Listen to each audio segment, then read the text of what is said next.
กินหุ้นบ่กินนั่นกินนี่ลงทุนบ่หาผลประโยชน์บ่เอาไปเงินให้คนยืมบ่เนี่ยสิเป็นพระก็บ่ดีสิเป็นโยมก็บ่ดีแนวนี้นะ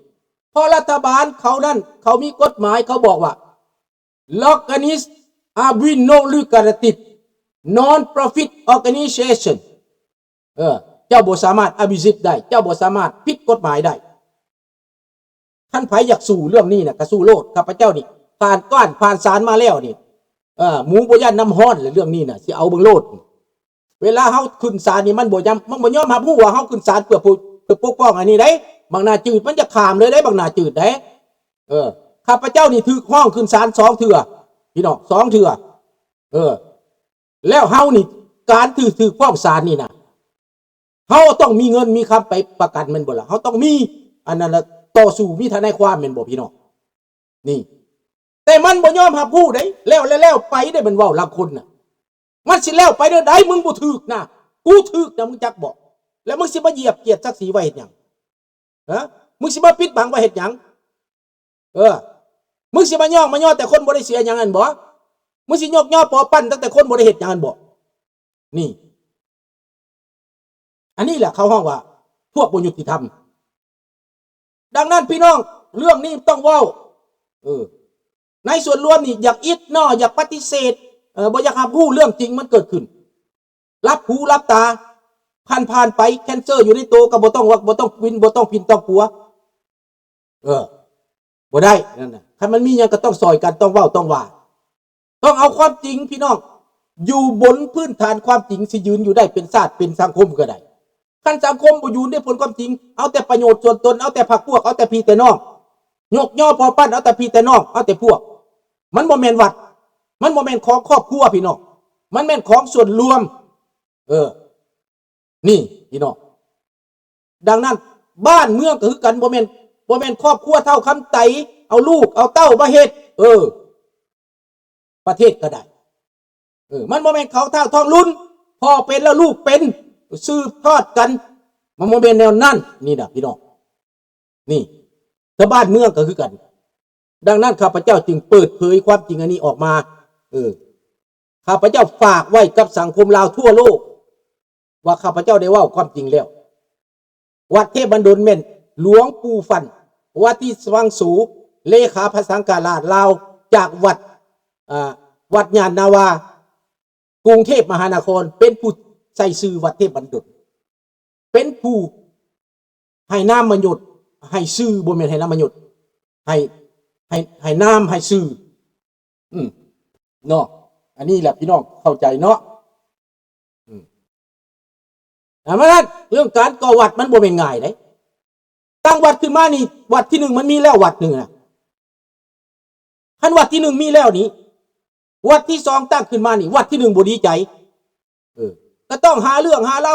เว้าสมภิมาพันธ์ข้าพเจ้าก็มีหลักฐานหมดฟ้องร้องกันบ่แม่นน้อยข้าพเจ้าถูกฟ้องทั้งที่บ่ได้เฮ็ดหยังคนบ่ได้เฮ็ดหยังถูกฟ้องมันดีบ่พวกท่านคิดเบิ่งเด้อคิดเบิ่งเด้อเจ้าน่ะเจ้าบ่ถูกเจ้าบ่ฮู้ดอกค่อยถูกนะค่อยถูกด้วยตัวค่อยเองคนไปนั่งฟังประชุมสิถูกฟ้องพี่น้องถูกฟ้องเอาเงิน200,000ไปนั่งฟังกองประชุมซื่อๆได้ย้อนว่าตัวเองเป็นคนวัดคนวาย้อนว่าตัวเองนี่มักศาสนาย้อนว่าตัวเองนี่มักสังคมลาวแต่ถูกฟ้องมันดีบ่พี่น้องเฮาไปวัดน่ะถูกฟ้องมันดีบ่เฮาบ่ได้เฮ็ดหยังน่ะนี่ดังนั้นศาลจะเขาคืนความบริสุทธิ์ให้ข้าพเจ้านี่นะแต่ข้าพเจ้ายังสังคมยังติดหนี้ข้าพเจ้าเดี๋ยวนี้นะสังคมที่ติดหนี้หมายความว่าเจ้าต้องหาผู้เจ้าบ่หาผู้นี่ค่อยถูกฟ้องนี่เจ้าต้องใช้หนี้ตัวนี้สังคมน่ะปัจจุบันนี้บ่แม่นว่าเจ้าแล้วไปได้แล้วไปเจ้าเว้าปากเจ้าเว้าแต่ใจเจ้ามันเป็นอยากเป็นมารเจ้าบ่ได้ใจดีคือเจ้าคิดเจ้าบ่ได้ใจกว้างคือเจ้าคิดเจ้าให้ชื่อเสียงข่อยเจ้าให้รับรู้ว่าข่อยนี่ถูกข่อยเป็นเจ้าหยับยอตะพากันรับรู้เบิดอันนั้นข่อยสิรับได้แต่เจ้าปฏิเสธข่อยเดี๋ยวนี้นะแม่นปฏิเสธคนเจ็บคนปวดคนถูกทำลายเจ้าปกป้องข่อยเจ้าบ่ปกป้องเขียนศักดิ์ศรีข่อยเจ้ายังย้ำข่อยอีกเจ้ายังหาเรื่องใส่ทางหลังอีกเจ้ายังใส่ความอีกนี่ ข้าพเจ้าทวงความยุติธรรมเด้อบาดนี้เด้อดังนั้นศูนย์ทลานี่ขอทวงความเป็นธรรมบาดนี้เรียกร้องความเป็นธรรมนำสังคมลาวนั่งซ้ำน้ำเศร้าผู้ที่มีใจบุญทั้งหลายผู้ที่มีใจเมตตาทั้งหลายทวงความเป็นธรรมนำพระสงฆ์องค์เจ้าผู้ที่อยู่ในศีลกินได้ธรรมให้คืนความเป็นธรรมให้ข้าพเจ้าพี่น้องเกียรติศักดิ์ศรีของข้าพเจ้ามีในทางโลกเนี่ยข้าพเจ้ามีแล้วเกียรติศักดิ์ศรีนี่ลูกเต้าครอบครัวข้าพเจ้ามีเกียรติศักดิ์ศรีเจ้าบ่ให้คอยก็เฮ็ดเอาเองอันนี้คอยสร้างเอาเองแต่เรื่องเกียรติศักดิ์ศรีเรื่องสังคมนี่สำคัญสำหรับชีวิตบ้านปลายของข้าพเจ้าได้พี่น้องบ่ให้มันมาตาหน้าข้าพเจ้าว่าเป็นคนบ่ดีได้บ่ให้มันมาเกลียดมาสร้างของข้าพเจ้าย้อนว่าข้าพเจ้านี่ต่อสู้ทางการเมืองมันจะเอาตัวนี้มาปนบ่ได้เด้มันคนละเวียกคนละงานได้พี่น้องต่อสู้เรื่องการเมืองก็เป็นความชอบธรรมของข้าพเจ้าเป็นเรื่องกฎหมายอนุญาตให้ข้าพเจ้าเฮ็ดได้ข้าพเจ้าบ่ได้ผิดกฎหมายเด้อมึงจำไว้เด้อบักหน้าจืดเด้อบักหน้าจืดมึงจำไว้นี่บักหน้าจืดรัฐบาลแคนาดารับรู้กูเด้อบักหน้าจืดมึงบ่ต้องมากระแนะกระแหนแล้วเด้อมึงอยากไปน้ำลาวแดงมึงไปโลดแต่กูนี่บ่แม่นเด้อนี่กูไปน้ำรัฐบาลแคนาดามึงเบิ่งบักหน้าจืดนะมึงเบิ่งไว้บักหน้าจืดโทษเด้อปีนบ่ถึกเบื้องนี่ให้เบิ่งเอาโลดนี่ข้าพเจ้ามีความชอบธรรมพี่น้องเฮ็ดโดยถูกต้องบ่ได้ผิดบ่ได้บังแจ้งรายงานรัฐบาลทุกปีนี่มาบ่ได้ผิดหยังอันนี้นะพวกเจ้าสิถือว่าข้าพเจ้าเฮ็ดอันนี้ผิดวะอยู่ในสังคมบ่ได้วะรัฐบาลเขารับรู้เป็นทางการมีสิเอาหยังมาสู้ถามนี่ดังนั้นพวกท่านคือว่าบ่ดีบ่ดีนะบ่ดีของเรื่องของท่านแต่รัฐบาลเขาบอกว่าดีเขาบอกว่ามีสิทธิ์เขาบอกว่ามีอำนาจเขาบอกว่ามีกฎหมายคุ้มครองข้าพเจ้านี่ดังนั้นพี่น้องเรื่องสังคมบัดนี้ข้าพเจ้าทวงสังคมลาวสังคมลาวต้องเป็นธรรมพี่น้องถ้าสังคมลาวบ่เป็นธรรมมันบ่ได้พี่น้องมีไผนี่มันใจบอดนี่มีคนใจบอดบ่มีคนตาบอดบ่มีคนหูหนวกบ่มีบ่คันตาบอดใจบอดหูหนวกสติฟันเฟือนแล้วบ่เอาอันนั้นพวกสติฟันเฟือนไหนอันนี้มันต้องเว้ากันขนาดนั้นพี่น้องคันบ่เว้ากันขนาดนั้นบ่ได้เพราะว่าสังคมลาวเป็นสังคมแบบบิดเบือนแบบกบเกลื่อนไปปกเสียหญ้าปกขี้หมาไปเป็นวันๆรับความจริงบ่ได้เอาแต่ถูกใจบ่ถูกหลักการเอาแต่ถูกใจกูพวกกูกินน้ำเดียวกันไปน้ำเดียวกันเอาแบบนี้ไอ้ลาวนี่บ่เอาหลักการเนี่ยเอาแบบพวกกูเอาพวกมากลากไปพวกนี้นะเขาบ่เอาสังคมพวกมากลากไปนี่เขาต้องการความเป็นธรรมข้าพเจ้าทวงคืนความเป็นธรรมจากสังคมลาวจากสังคมชาวพุทธให้ได้บ่ใส่บาตรได้บ่ขอบิณฑบาตได้บ่หรือสิให้ไปบวชเป็นย่าพ่อเพิ่นบวชจักสิให้นี่นะคันสิให้บวชเป็นย่าพ่อก็สิบวชอันนี้เพื่อจะได้นี่นะได้บ่ถามในสังคมลาวเด้อสังคมลาวในโรงเรียนนี่แหละบ่ต้องถามใส่ถามนี่แหละมักชนิดใดมักประเสริญบ่มักเว้าบ่มักดีเบตกันบ่มาโลดจะบ่หนีไปใส่จะนั่งติดตังเลยจะนั่งสู้เลยอย่างทรหดอดทนเลยผู้ใดมีอากวิมังมาอยากต้านอยากต่ออยากว่ามาโลดเอาเจ้าหน้าที่บ้านเมืองมานั่งเป็นกรรมการก็ได้จี้ว่ากายีข้าพเจ้าบ่ได้อยากกายีข้าพเจ้าอยากได้เกียรติศักดิ์ศรีที่ข้าพเจ้าเฮ็ดมาทนทุกข์ความทรมานสู้ยันมากับสังคมมันมืดมนอันนี้มือนี้มันต้องแจ้งสว่างมือนี้มันต้องเคลียร์ฟ้าต้องเปิดมือนี้นะฟ้าต้องเปิดไหนอย่าให้เขาหน่อยไหนอย่าทานเลยท่านเขาได้ว่าจังซี่จะให้เขาหน่อยไหนเขาหน่อยห้องให้ฟ้าเปิดมือนี้นะและห้องให้ใจคนเปิดต้องเปิดใจโมเมนต์ข้าพเจ้าสิให้มาปิดไว้ได้บ่ได้ได้เขาหน่อยปิดศรัทธาไว้บ่ได้ศรัทธาแห้งหลายเดี๋ยวนี้นะมาแห้งแล้วศรัทธานี่นะ อยากเฮ็ดอยากสร้างอยากสนับสนุนมาแห้งศรัทธานี่ทานนี้อุ้ยห้ามบ่ได้เด้อศรัทธานี่นะศรัทธาของคนที่แห้งหลายบ่มีหยังก็มีเกลือก้อนหนึ่งปลาตอนหนึ่งก็จะได้ศรัทธานี่นะขนมก้อนหนึ่งก็เป็นศรัทธาเด้อพี่น้องเอาละมื้อนี้เรื่องวัดเรื่องว่าก็ได้เว้าไปแล้ว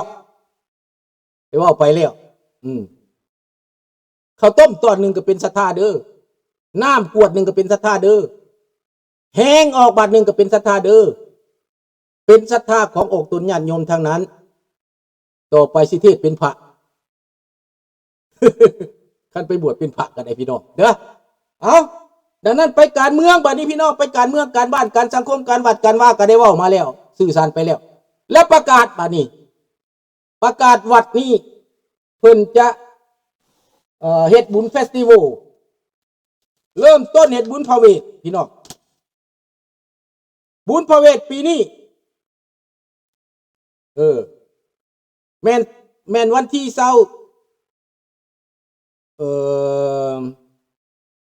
เดือนช่วงใดบุญพระเวทบ่แม่น27บ่เดี๋ยวไปเอาใหม่ก่อนเด้อแต่ว่าสำหรับเฟสติวัลนี่ข้าพเจ้านี่แหละแต่บุญพระเวทได้ลืมเบิ่งปฏิทินเดี๋ยวสิเบิกปฏิทินมันถึงวันที่เท่าไหร่ธรรมดามัน23 24เนาะแต่เก่าน่ะแต่มันสิตกแต่ปีนี้มันสิตกใส่วันที่เท่าไหร่ข้าพเจ้าบ่ทันได้เบิ่งซับบุญพระเวทเนาะเพิ่นบ่ได้แจ้งรายละเอียดอยู่นี่ก็ได้ไปประชุมมามื้อวานนี่ก็ลืมจดวันที่ไว้แต่บุญเฟสติวัลข้าพเจ้าจดวันที่11เดือน7วันที่11เดือน7 2026บุญเฟสติวัลข่าวพี่น้องเฮาให้มากันอย่างล้นหลามพาคั่งและบุญพระเวทก็คือกันให้มากันทุกสมาคมเด้อพี่น้องเด้อต้นกาลพฤกษ์มาเฮ็ดบุญศีลกินทานกันนี่แล้วบุญเฟสติวัลเพิ่นแจ้งว่าค่าเข้านั้น$10ต่อคนเจ้าสิเอารถเข้าจอดฟรีให้เอารถเข้าจอดฟรีถ้าบ่มีบ่อนจอดเจ้าจอดนอกเจ้าเข้ามาแต่คนก็เก็บ$10คือเก่าจอดอยู่นอกก็$10จอดอยู่ในก็$10คันผู้ใดอยากจอดก็มาจอดแต่เช้าเด้อต้องเสีย$10คนละ$10ผู้ใดจะบิดเบือนบ่ได้อันนี้ข้าพเจ้าข่าวไปแล้วบิดเบือนบ่ได้ทั่วโลกพวกtout le monde pour les jeunes le prix d'entrée au festival c'est $10 par personne le stationnement gratuit free parking $10 for each person เด้อพี่น้องดังนั้นพี่น้องให้พี่น้องข้าพเจ้าแจ้งไปแล้วเนาะและจะมาประกาศที่หลังอีกจะไปเอาหนังสือจากคณะกรรมการคนมาประกาศที่หลังแต่ต้องการคนที่ซอยวัดซอยว่าต้องการคนที่เป็นแรงงานปักกิ่งจอดรถข้าพเจ้าก็ขอเชิญทุกสมาคมให้ช่วยให้ส่งสมาชิกของตัวเองเข้าไปช่วยเพิ่นอย่างน้อยกับสมาคม1 2 3คนไปเปลี่ยนกันผู้ละ10ผู้ละชั่วโมงผู้ละ30 นาทีเฮ็ดเวียกซอยวัดซอยว่าเด้อพี่น้องเด้อให้ไปเฮ็ดแล้วครับไปอาสาสมัครข้าพเจ้าก็เฮ็ดมาหลายปีแล้วเป็นผู้เฒ่าแล้วก็สิใช้ก็บ่ได้เด้อยากเป็นผู้ประชาสัมพันธ์เอาดีก่อนเนาะจะเป็นผู้กำกับเอาดีก่อนข้าพเจ้าสิกำกับเบิ่งเอา1ตอนบุญพระเวท2มาเรื่องความสงบเรื่องความปลอดภัยเรื่องความจบงามข้าพเจ้าสิเป็นนำแนวนั้นเอาแต่ว่าสิให้ไปออกให้งานยืนแท้ๆนี่มัน70 กว่าปีแล้วบ่เนาะมันบ่ได้แล้วเนาะเอาผู้หนุ่มซะเด้อให้ผู้หนุ่มไปซอยเด้อพี่น้องเอาซอยวัดซอยว่าซอยบุญซอยกุศลเด้อันนี้ข่าวกระจบลงเท่านี้เนาะข่าวบุญข่าววัดมื้อนี้เนาะเดี๋ยวก็ไปเลิกอยู่มื้อนี้เนาะไปเลิกเนาะไปเลิกได้บัดนี้นะพี่น้องข่าวบัดนี้เรื่องอิหร่านนี่หมายความว่าอเมริกาโจะการบุกอยู่นี่ในระยะนี้โจะอาจจะมีการเจรจาทางลับอาจจะมีทางออกอาจจะมีเดียวลับแต่ว่าเรื่องอิหร่านนี้การต่อสู้ภาคประชาชนนี่แตกแยกกันอย่างหนักแล้วทหารกับพลเรือนพิษกันฝ่ายค้านฝ่ายต่อต้านเต็มอยู่ในประเทศอิหร่านจักมันสิระเบิดขึ้นมื้อใดรัฐบาลนี้จะอยู่ได้แบบใดอเมริกาสิเฮ็ดแบบใดกับพวกนี้เรื่องอิหร่านนี่นะมันก็มาอยู่ในขณะนี้ดังนั้นมีอีกพี่น้องมีอีกเรื่องถ้าหากว่าอิหร่านบ่หยุด